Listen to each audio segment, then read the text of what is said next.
Hi, Greg. Hi, Bob. How you doing? Good. How are you? Good. You're looking very zen today,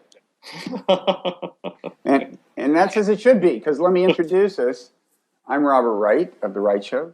This is Meaning of Life TV. You are Greg Snyder, uh, an ordained Zen priest for one thing, but also executive director of the Brooklyn Zen Center, which you co-founded about 10 years ago.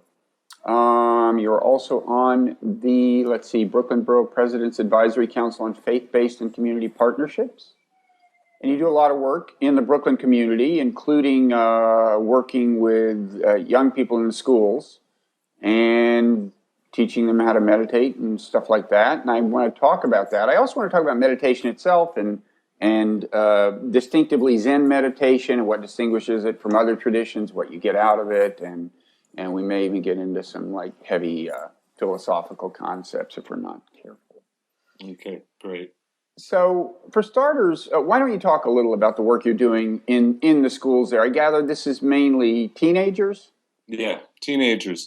I want to make one quick correction only because it just happened. I'm no longer the executive director. We just hired a new Was there a executive. coup? Was there a Zen coup?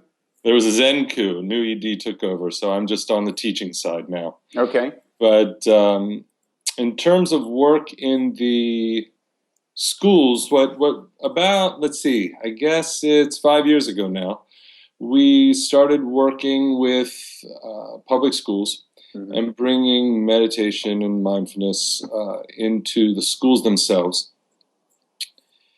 It started because I personally was contacted to see if meditation might help with some anger stuff that was going on with some of the young people, which was interesting for me because what brought me to meditation was anger. So I had my own personal experience. So we tried a few things, and the young people responded, and it took off, and soon it formed Awake Youth Project, which is now our teen program there. But we do a couple of things. We go into the schools, and we do after school sits that people come to, and usually we're in partnership with other nonprofits that do the recruiting within the schools, and they bring the young people there. We also have our own drop-in program at the Zen Center itself, and then we also do professional development with teachers and social workers and other people working in the schools that work with students directly. Now, are the kids mainly kids who just decided they'd like to try meditating, maybe because they decided they have an anger issue, or are they sometimes identified by the school administration as somebody who has an anger problem, or what? Well, they come for all kinds of reasons. Some come because they're struggling with anger. A lot of people, some come because they're struggling with stress. It just sounds interesting to them. But usually they decide to come. We have tried a few programs where it was an alternative to detention. Somebody who was facing detention might instead decide to go to one of our classes and try that out and see if that helps with the reason that brought them into detention. Those have not taken off, not because they weren't successful, but because it's just a lot of work to administer it. And most of the principals in the public school system in New York are so overwhelmed that they just don't have a lot of time to focus on it. But I would say it's a mix of people choosing to come and then teachers suggest that some students come. Definitely social workers suggest that some students come. So but we've never had anybody that had to come for any reason. So before we get further into that, do you want to talk a little about how anger brought you into meditation? Sure. And when was this? This was, let me see, I was 28 years old, so I guess that was about 1997-ish.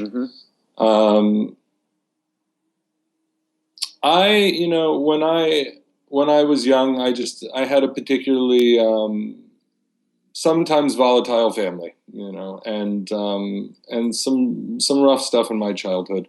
So what came out of it was my script was pretty shame-based, and I had I just had a lot of rage.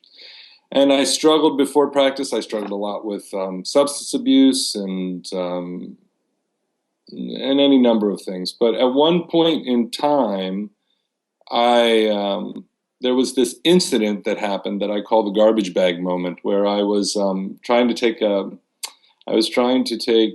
garbage out of the house. It's a very simple situation, but the garbage bag broke, and I just started internally screaming at myself, "You idiot!" Da da da, any number of words coming out, and I went into a rage.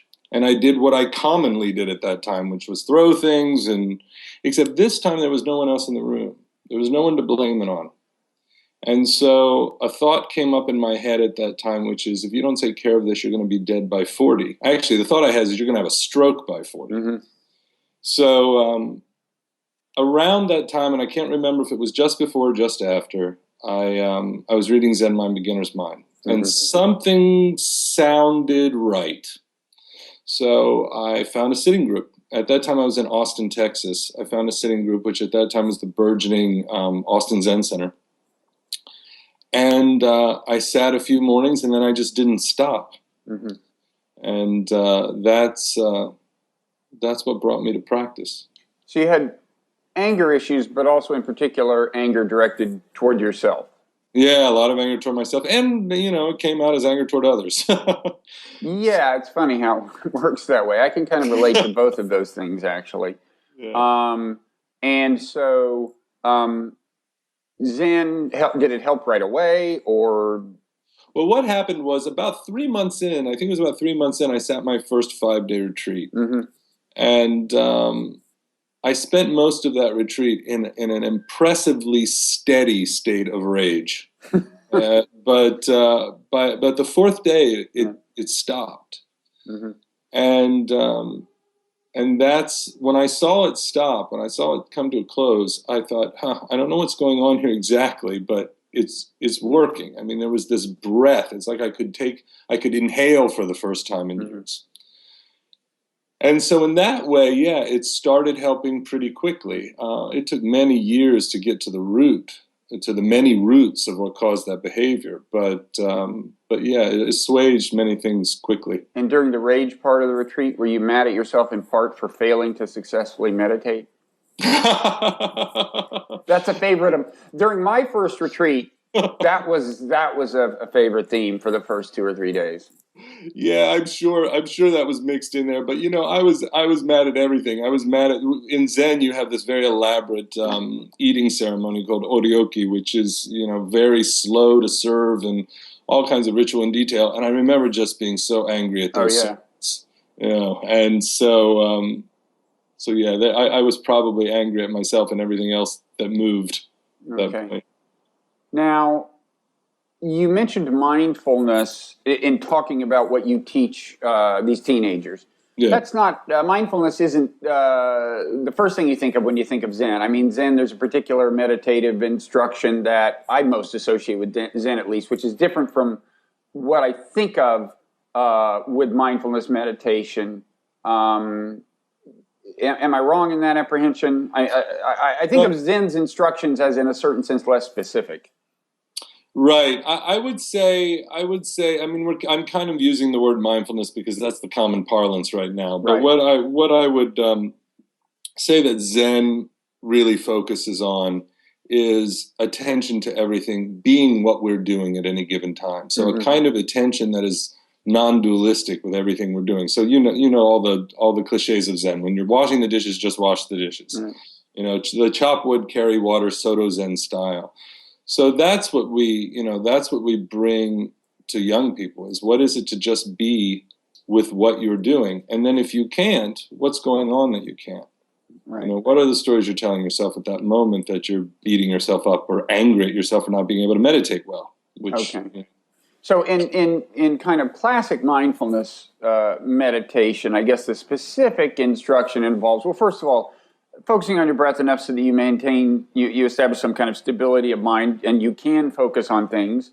Mm-hmm. And then after that, the idea is that when certain feelings arise, whether anger or anxiety, you would look at them maybe more clearly than you ordinarily would, in a certain sense with more dispassion or at least less attachment. Is that what you tell the teens? Do you give them that kind of specific instruction about anger, for example? Yeah, with Zen, we really do the same thing. Like if somebody comes into a Zendo, I'll answer that both in terms of the teens and then just coming into a Zendo as a regular sitter. If somebody starts meditation with us, we do the same thing. We bring them to their breath. We tell them to bring their attention to their breath, usually at the deepest point in their body, and then they let their attention rest there, and then they stay with their breath for the reasons you mentioned. You have to build concentration to a point before you can, the end goal with Zen is what we call shikantaza, which is this very wide awareness. But that's not something, and it's very undirected and it's very non-specific. Mm-hmm. But it's not something you can just usually sit down and fall into. Usually the mind's running all over the place. So we start very much the same way as most of the schools in Buddhism, which is you concentrate the mind on the breath. Mm-hmm. In terms of the dispassionate observer,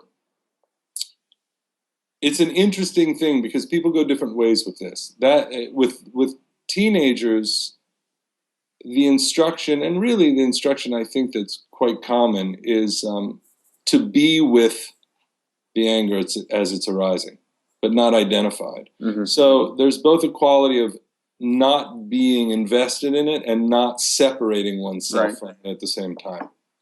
So in that way, that's exactly what we do. So young people can feel, they start to move back the arc of a lot of times when we start with them, they don't know they're angry until they're acting out. Mm-hmm. Right. That's when they know. So it's starting to move back that causal chain until they can start feeling the arising of the anger before they act on it. And you alluded to this kind of irony, I think, that yes, sometimes getting closer to the feeling, like a feeling like sadness or anxiety, you normally are actually kind of trying to distance yourself from, because but kind of accepting it, and in that sense getting closer to it gives you what could be described as a more objective view of it. Does that make sense? Yeah. Would I use the word objective? I would. Most certainly what you're describing is my experience and the experience of a lot of people, which is the more detailed, the closer we get to it, the less we resist it, the more detailed experience we have of it, the less we're moved around by it. Mm-hmm. Exactly. Yeah, the less we're moved around by it. Yeah, you're less controlled by it. Yeah. So have you... So I gather you have a reasonably high success rate with these students, and it probably depends partly on their motivation and things like that. Have you kind of learned anything about kids today? I mean, does it they're growing up in a different environment, certainly than I did, and even than you did. And you hear these days about how different things are with social media, hookup culture, everything. Are you finding that they are facing fundamentally different kinds of issues than the kinds you faced, or is it just kind of the same old story? I think everything's earlier and maybe more intense. I don't know if the issues are fundamentally different, but I think they're facing them at a younger age. I don't think that they're children very long. By the time they're 9 and 10 years old, they're dealing with things that I didn't think about until I was 13. Mm-hmm. There's a lot of violence in the neighborhoods of the kids that we work with, so that's something that's very real for them. I remember the one more than once I would open a group with what shakes you out of the present, or what brings up fear that takes you away from being present with yourself, and people would say hearing gunshots on the street. So that's something that's a part of. I did not worry about gunshots on the street. Mm-hmm. I grew up in an area where the only gunshots you would hear were deer season. Mm-hmm. So that is that is different for them. That's an urban climate that is hard. So they have a lot of post-traumatic stress disorder, and there's a lot of I would say paying attention to it. A lot of them are raising their younger brothers and sisters. So there's a lot of being an adult way before their days. Mm-hmm. That I think is just it's tough on them. Mm-hmm. Not really tough on them. And what is the range of outcomes that you would describe as successful? In other words, maybe there are some who have become deeply immersed in the practice and aspire to be priests at one end of the spectrum or something, and then with others maybe stick with it for a while. They're better people, or they stick with it for a longer while, but in a kind of modestly therapeutic way, as opposed to getting deeply into Zen. What kinds of specific outcomes do you see? Well, one of the first things we do, we're very clear that the reason we're doing this is for transformation. Mm-hmm. So that's out of the gate. So this is not just mindfulness-based stress reduction kind of approach that some people see. Not at all. It's secular. We don't use Buddhist language, but in the very first meeting I have, usually we would meet, and now other people are running this program more than I am, I should say, because there are many more people involved. But when I would start with a group that would say meet over a semester, one of the very first time we would meet, we would focus on thought, and I would ask them where did their thoughts come from, and they would lay out all of these things: parents, commercials, etc. And they would say, and I would say, well, it doesn't sound like any of them came from you, that they all came from somewhere else, and that they're all inherited. And they would come to that agreement, and then I would ask a simple question: then why do you believe them? And that froze the group, and consistently freezes the group every single time, because they've never even had the thought that their thoughts shouldn't be believed. And so that, to me, and the reason I say this is because the two things that I want every young person to learn right out of the gate is that they don't have to believe their thoughts. That's a choice. And the other one is that when they see an emotion unfolding, there is an option to stop, go to the breath, and let it happen without acting. If they can get those two things, they're good. The rest, that starts a process. In my way, that starts a karmic process that is only going to be better than the one that was happening before. Because now there's options that weren't there before. And so I've had people come to 2 meetings. One meeting where they heard these 2 things, and the next meeting come back, a young woman said, I was about to get into a fight. I thought about what you said, that I didn't have to believe that I was dissed, and then I stopped and breathed for a second. I didn't get into a fight. That's one time into a class. So is that person going to become what we call a practitioner? Probably not. But are they going to remember that that's an option? Probably so, because they've already learned it. So that's information. Now, that's one end. The other end is we've had people who were in Awake Youth for 3 years, from sophomore to to senior year, and graduated. They're still practitioners. They're still sitters. One started a sitting group in her college. Others come and sit 5-day retreats at Zen Center. So we've had people go into being practitioners. Nobody becoming priests, but going in being practitioners. So, and sometimes some of our 16-year-olds have sat 5-day Zen retreats. So, and is it a program with a specific duration? Like you either stick with it and kind of say you've completed it, or you don't, or is it just kind of something that's there all year? You drop by when you want. It is a drop by for most, but we have an option that's called peer-to-peer training or peer leadership program. And those young people, those are the ones who really are interested, and they commit to multiple years, and they get a lot more attention, and they work more closely with, for example, Beatrice Anderson, who's the current program director. She works very closely with the peer leaders, and then they in turn, once they have that for a year, they in turn are leading the next year's group. And with the support of the staff, but they're really in charge, and they're really bringing meditation and these practices to the next generation, or the next wave of kids coming in. And about how many kids come in contact with the program in a year? I would say maybe, we've had a quiet year this year, but I would say on average 200 to 300. That's good. That's good. So why don't we talk a little about Zen philosophy, Zen meditation, as distinguished from other other branches of Buddhist thought and practice. There are a lot of them. I mean, I think some people don't realize how varied they are. I think ultimately they have a whole lot in common in terms of meditative experience and philosophy. But I think one kind of distinction that's, of course, commonly made is between Theravada Buddhism on the one hand, Mahayana Buddhism on the other. Zen is generally lumped with Mahayana. Theravada more associated with Southeast Asia, probably. Both of them have come to the United States, and in the process been altered perhaps and evolved along distinctively Western and maybe more secular paths in some cases.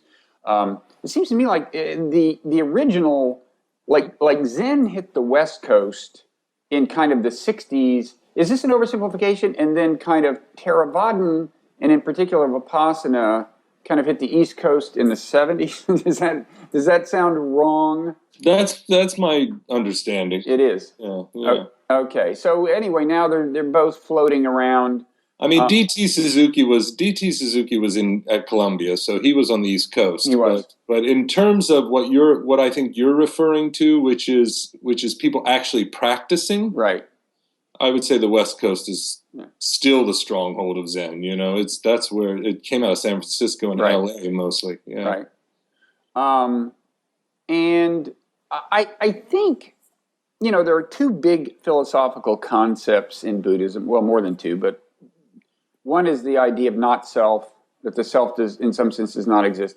Another is emptiness. At least that's the way the term sunyata has come to be translated, and that's about the actual nature of observed reality, and the idea that, as you typically observe it, is in some sense a misleading picture of it, and this emptiness idea better captures the actual nature of it.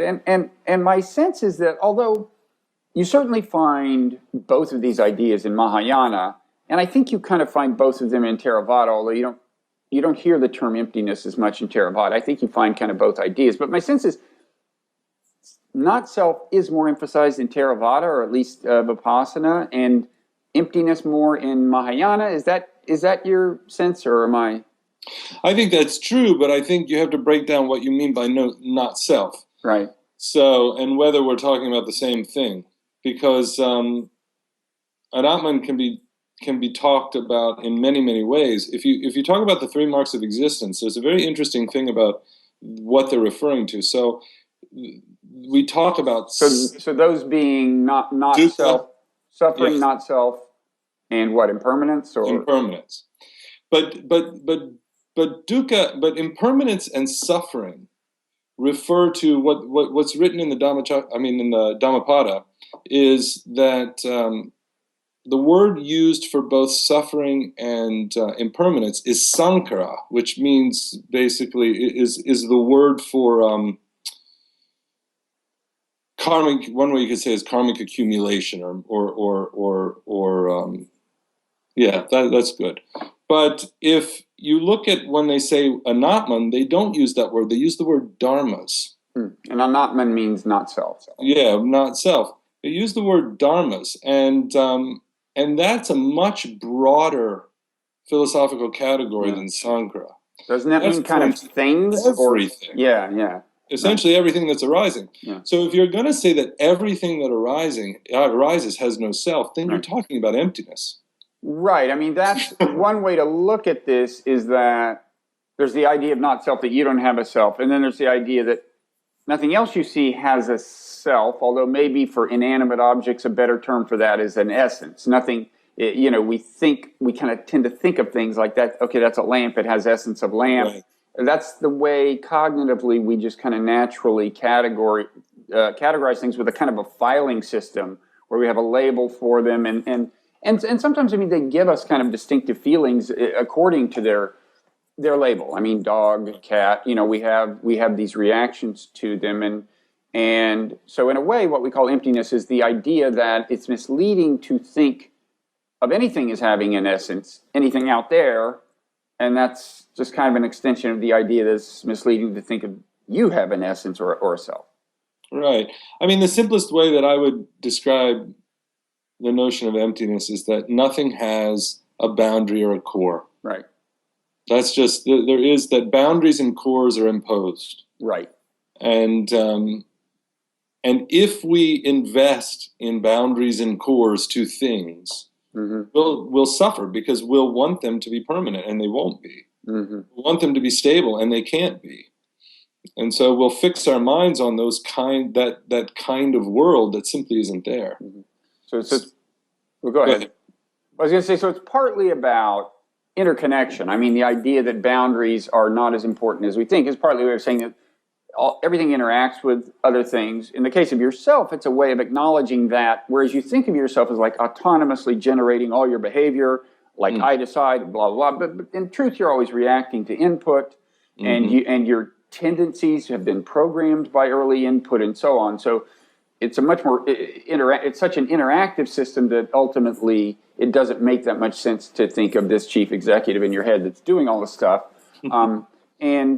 And then out in the world, same thing. Everything's interdependent. So that's kind of the philosophy. Right. Talk about you're I'm sure a much more accomplished meditator than I am, which is something that many meditators can say. Talk about the experience. I mean, the interesting thing about Buddhism is there's these ideas have this well worked out philosophy, but then there's this experiential side of them. The idea is you can actually experience them through meditation. Do you want to talk about the experience of emptiness? It's hard, of course. It's hard to talk about these things. No. It's I don't. It's not that I consider it difficult. It's more a consideration of skillfulness. I mean, it is, for me, the experience is one that that is, to put it in the same language, that there's no there to things. That you see that the mind is actually imputing. You can see you can feel the energetic insistence of the mind that things be what the mind is saying they are. And once that's seen, and the way it's overlaying everything, it can quiet down and break, if you will. That process can kind of crack, or it can break open. And it's not that the mind still doesn't say chair. Of course it does. And it's not that the mind doesn't see the world as conceptual. Of course it does. But the insistence that it be a permanent, definable thing that you can grab onto falls away. So in a way, the realization of, for me, the realization of emptiness is a falling away of the volitional character of the mind, in that the world must be the way I'm talking about it. It must be that way. And that falls off. And then also, I think there's a very, over time, what matures is a sense of the world that is a word we don't use much in Zen, but a word that I'm coming to feel is quite accurate, is the spirit of existence. That through all things is some ineffable quality of life, and that we can't feel that as long as we're superimposing on everything. Yeah, I've heard this from some very accomplished meditators, that there's a sense of kind of continuous energy permeating things or something. Yeah. Which I take to be kind of what you're talking about. There's, an experience I've had, I guess, particularly on retreat, that I kind of think may be related to emptiness, or maybe result from attaining a modicum of emptiness in via meditation. But it is that it's naturally paying attention to details of things you don't normally notice, like, the bark of a tree, and you also notice how beautiful it is, maybe, but the point is you notice it in the first place. And I think that's partly because you're not relying on your filing system. I mean, Yeah. the labels, what labels are for largely is to help you ignore things, Yes, that's true. right? I mean, that's just a tree. There's Yeah. nothing. A tree has no relevance to me today. I want to go. I want to eat. I want to accomplish this. I want to accomplish that. I'm tree. It's a tree. So long. So there's a. I think that's. I mean, does that seem to you related to the idea of emptiness, being drawn more into the details, the textures, and things? Yeah, I actually, I think that emptiness is just a negative way of, and I don't mean negative value wise, I mean just Mm-hmm. negative in that we're taking away instead of adding. That emptiness is a negative way of talking about dependent co-arising.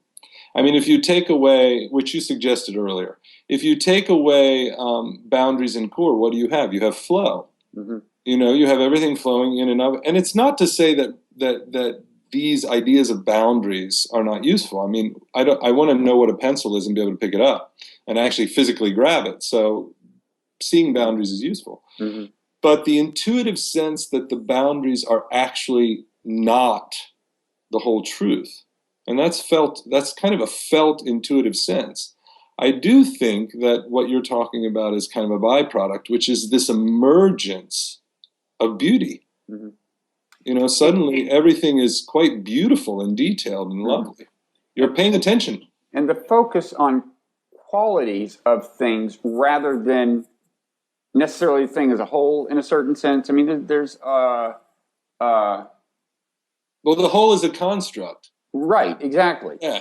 So there's only qualities. Right. So there's only qualities. Just your experience. There's the experience of what's going on. So yeah, if you're not, as you eloquently put it, and if you're not going around kind of killing things with concepts Mm-hmm. and categories, then it's you start to experience life.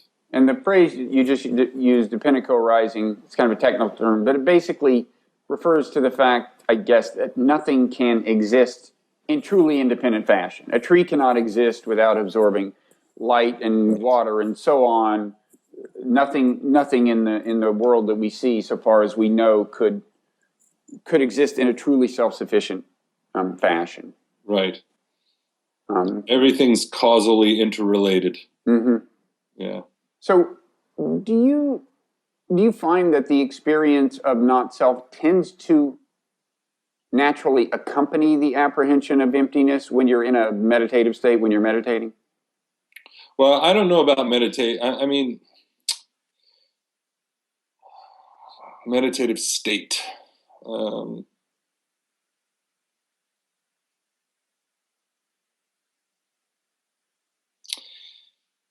I could withdraw that phrase if you'd like. No, it's fine. I'm just trying to think how to word this. Does not self go along with emptiness? I think that they are related but different insights. Mm-hmm. So one can see not self is kind of, if one can see through many ways that the self is not permanent and definable. Mm-hmm. And people have that experience in a lot of ways. I mean, some people have it actually through the heart. They have a big bodhicitta, a very large love experience. Mm-hmm. And and I don't mean love in the emotional sense. I mean, what comes forward is the heart's recognition that there's no separation. Mm-hmm. And that recognition can start to erode at any feeling of a separate self. Mm-hmm. Other people can have a very kind of strict old school Buddha style thing where they see that the aggregates of the mind or perception and sensation and these things are self-clinging in a way. They're grasping themselves, and they might see those aspects of mind kind of fall apart. Mm-hmm. And when that happens, then that experience starts to erode a sense of separate self. Mm-hmm. The experience that all concepts are empty of own being, that could begin to erode an experience of separate self. I wouldn't say that any of them, although for a very few people maybe, that any of them snap off self. You know, separate self is a very dynamic process, and it's a lot of karmic habit patterns moving along together. And even if some of them drop away at the moment of a realization, many of them do not, and they take some time to work themselves out. One way that I often think about it is if you have a revolution a revolution happens in a state and the capital falls, right? It takes a long time for those small towns to know that there's nobody running the government. They're still acting like somebody's running the government. The horsemen have to get out there, you know, and that's not dissimilar from what can happen for people who have kind of a cataclysmic experience. Something can really fall away, but that doesn't mean every single unfolding karmic pattern's got the message. Especially if we've repressed a bunch of them because they're traumatic or whatever. They're really not going to get the message. They're kind of in la la land. They're off in their own world. Okay. So. Now, what's the term you mentioned that refers to kind of wide awareness?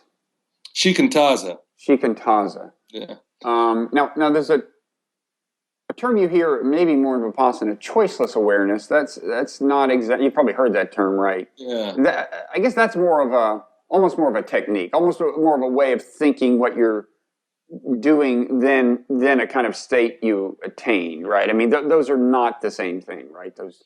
Yeah, I mean, Shikantaza is just a basic instruction that once it is an instruction. Okay, it's an instruction, but it's once concentration is stable enough that the mind can just be still. And I don't mean concentration in the sense of I'm focusing on an apple and concentrating on it. I mean just concentration in the sense that the mind can just simply be still and not get caught by everything that arises. When that can happen, then what we say in Zen is just let that be that. Whatever arises, just let it arise and fall away. Whatever arises, let it arise and fall away. Do not make decisions. In other words, you're relinquishing volition. You know, and this sounds like you're doing nothing, but actually, what's happening is that slowly erodes self, because the self is essentially volitional. There isn't a self that does something. The sense of separation that feels it needs to manipulate the world and be volitional is separate self. So that process is what needs to slowly quiet down. And whereas the other forms of meditation give that process something to do, Shikantaza gives it nothing to do. Okay. You know, one other thing associated with Zen, in the popular mind certainly, are koans.